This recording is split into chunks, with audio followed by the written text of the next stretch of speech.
Do you mind talking a little bit about how this running relates to your sobriety and how maybe you came to that point or how they intersected? Absolutely. How does the running is a big piece of my recovery. It's not something I depend on for my recovery. When I say recovery, I mean recovery from alcohol and drug abuse, or addiction rather. Running can't be the answer to my recovery, because I'm gonna get injured, I'm gonna get hurt. The running might not always be there, but it is good therapy. And I find that at these races of ultra long distances, there are many people like me there. So I have many friends in recovery, I have many friends in long running, and then if you want to think of the Venn diagram, I have some really great friends of that place where those two things intersect, and there are tons of people where those two things intersect. It seems as if we talked about the question, what's wrong with you that you would run 100 miles?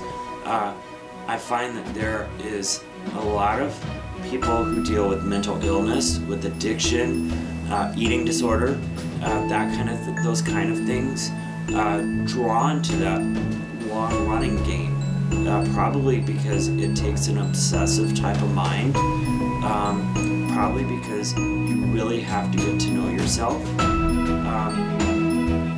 And here's something I think is interesting. Some people will say, oh, you're exchanging addictions. You know, you gave up booze, you picked up running. I ran through my last drug, so I can't say that that's true.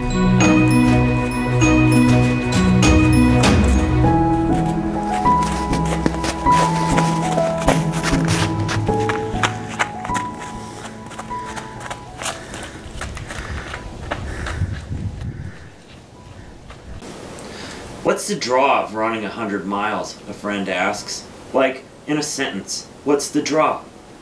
She's right to aim for the short answer. People have things to do. It's so beautiful out there in the middle of the night, I say, even when it's really hurting. Night running is magic. There's something very spiritual about ultras too. I sometimes have this little feeling near the end that I don't want it to end, although I'm happy it's ending. Then there's the people, the community. That's more than one sentence. Camaraderie, curiosity, and spirituality. Oh, and stupidity too, I say. That's definitely in there. That's a list. That's not a sentence. The topic changes.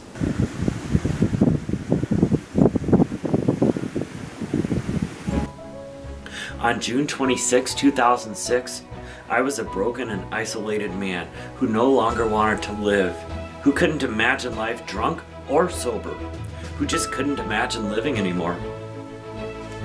In fact, I was putting a gun in my mouth. When I look back at that day, I see myself in jagged fragments, pieces of me scattered around the floor.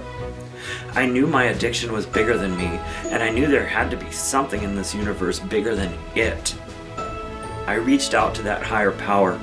I strung one moment to the next, breath by sober breath, and I was miserable without the chemicals. I haven't had a drink or a mind-altering substance since that day. I'm grateful for that, and I feel blessed, lucky, visited by grace.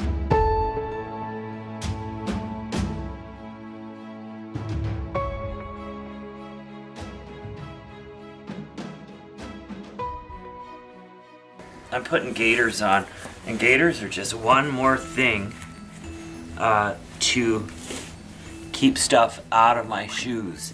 You really want to protect those feet. And granted, I'm going to go through streams, creeks, and water's going to get in there and so on. But